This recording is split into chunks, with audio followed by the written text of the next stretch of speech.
Assalamualaikum warahmatullahi wabarakatuh. Halo, kami dari kelompok 2 Psikologi Komunikasi kelas 3A ingin mempresentasikan hasil diskusi kami, yaitu karakteristik manusia komunikan.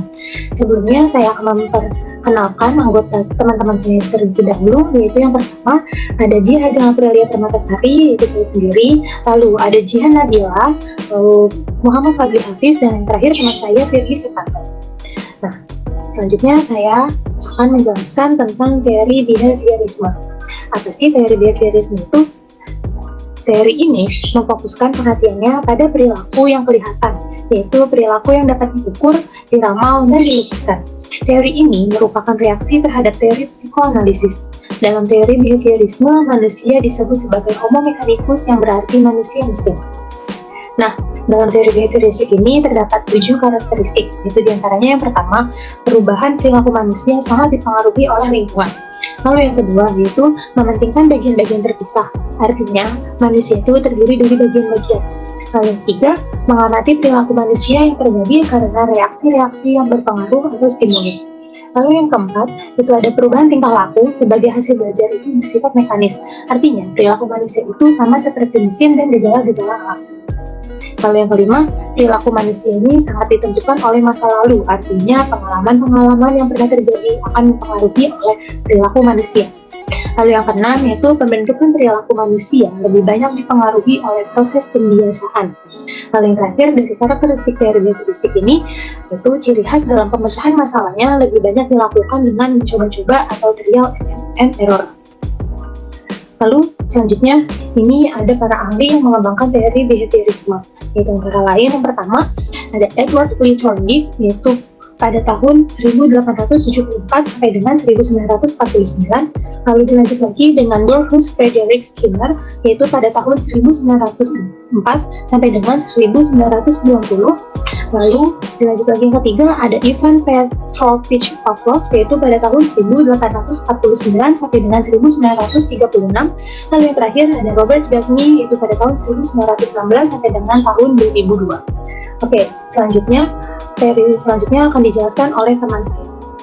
Nah, sini ada teori kognitif. Apa sih teori kognitif itu? Nah, kognitif adalah semua aktivitas mental yang membuat suatu individu mampu menghubungkan, menilai, dan mempertimbangkan suatu peristiwa sehingga individu tersebut mendapatkan pengetahuan setelahnya.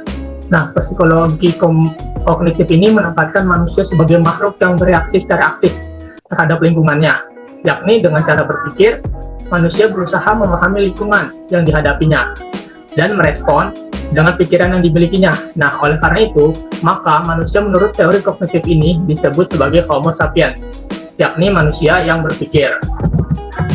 Nah, selanjutnya ada pengertian menurut para ahli. Nah, yang pertama yaitu ada menurut William dan Sutanto. Nah, kalau menurut William dan Sutanto, yaitu cara individu bertingkah laku, bertindak, dan cepat lambatnya individu saat memecahkan masalah yang sedang dihadapi. Nah, yang kedua ada menurut Neisser. Nah, menurut Neisser, yaitu perolehan, penataan, dan juga penggunaan pengetahuan. Nah, yang ketiga ada menurut Gaffney, yaitu proses internal yang terjadi di dalam pusat susunan saraf ketika manusia sedang berpikir. Nah, yang keempat ada menurut Drever, yaitu istilah umum yang melingkupi metode pemahaman, yakni persepsi, penilaian, penalaran, imajinasi, dan juga penangkapan makna. Nah, yang terakhir ada menurut Piaget. Nah, menurut Piaget sendiri, yaitu bagaimana anak beradaptasi dan menginterpretasikan objek dan kejadian-kejadian di sekitarnya. Nah, selanjutnya ada fungsi dan contoh kognitif. Nah, yang pertama ada fungsi ya.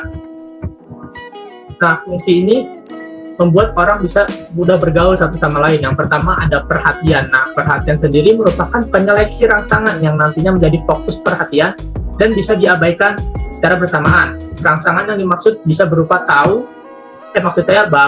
suara, maupun gambar.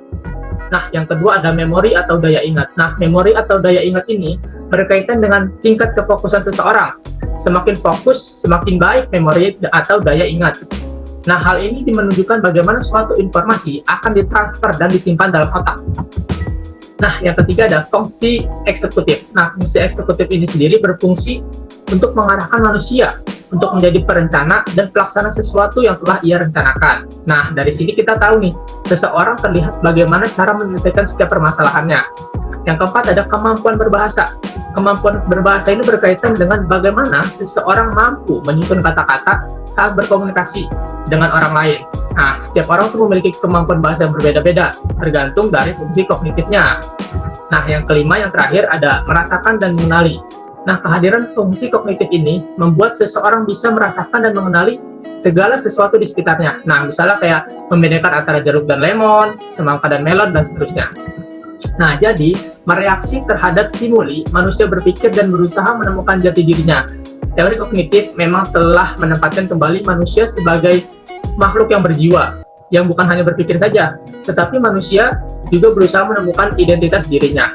Nah, di sini ada contoh kognitif. Yang pertama ada seseorang tetap merokok walaupun ia paham bahwa aktivitas tersebut dapat mengganggu kesehatannya. Jadi dia tuh udah paham merokok itu buruk buat dia, tapi dia tetap lakukan.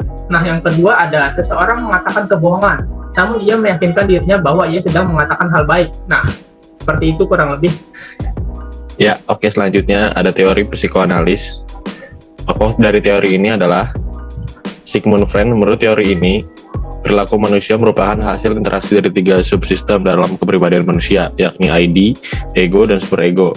Berdasarkan teori psikoanalis, homo volens, manusia merupakan makhluk yang perilakunya digerakkan oleh keinginan-keinginan yang terpendam. Next. Ada beberapa subsistem kepribadian manusia berdasarkan teori psikoanalis, diantaranya yang pertama ID. ID adalah bagian kepribadian yang menyimpan dorongan-dorongan biologis manusia. ID merupakan pusat insting atau pusat hawa nafsu. Yang kedua ada ego. Ego adalah subsistem yang berfungsi menjembatani tuntunan ID dengan realistis dunia luar.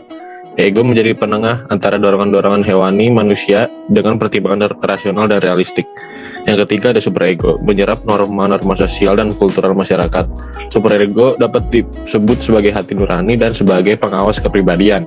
Menurut Freud, ego terkadang tunduk kepada kemauan, ID terkadang kepada superego, keduanya berada di dalam bawah sadar manusia. Next. Selanjutnya ada teori psikologi humanistik. Psikologi humanistik memandang manusia sebagai eksistensi yang positif dan menentukan. Manusia dipandang sebagai makhluk yang unik, yang memiliki cinta, kreativitas, nilai, dan makna serta pertumbuhan pribadi. Pusat perhatian teori humanistik adalah pada makna kehidupan, dan masalah ini dalam psikologi humanistik disebut sebagai homo ludens, yaitu manusia yang mengerti akan kehidupan. Next. Adapun manfaat teori humanistik sebagai berikut. Yang pertama, mampu mengubah sikap atau perilaku individu dari yang awalnya tidak baik karena belum mengetahui menjadi baik. Yang kedua, membiasakan individu untuk berlaku secara demokratis, partisipatif, dan humanis. Yang ketiga, mampu menjadikan individu sebagai insan yang mudah menghargai perbedaan, kebebasan berpendapat, dan kebebasan dalam menyatakan ide atau gagasan. Yang terakhir, mampu meningkatkan keinginan belajar individu. Next. Carl Rogers, Bapak Psikologi Humanistik, memberikan gambaran besar pandangan psikologi humanistik. Yang pertama, setiap manusia hidup dalam pengalaman yang bersifat pribadi. Kedua, individu bereaksi pada situasi sesuai dengan persepsi tentang dirinya dan dunianya. Dia bereaksi pada realitas seperti yang dipersepsikan olehnya dan dengan cara yang sesuai dengan konsep dirinya. 3. Anggapannya adanya ancaman terhadap dirinya akan diikuti oleh pertahanan diri berupa penyempitan dan pengakuan persepsi dan perilaku penyesuaian serta penggunaan mekanisme pertahanan ego seperti rasionalisasi. Yang keempat, kecenderungan batinnya manusia menuju kesehatan dan keutuhan diri. Next. Sekian dan terima kasih. Assalamualaikum warahmatullahi wabarakatuh.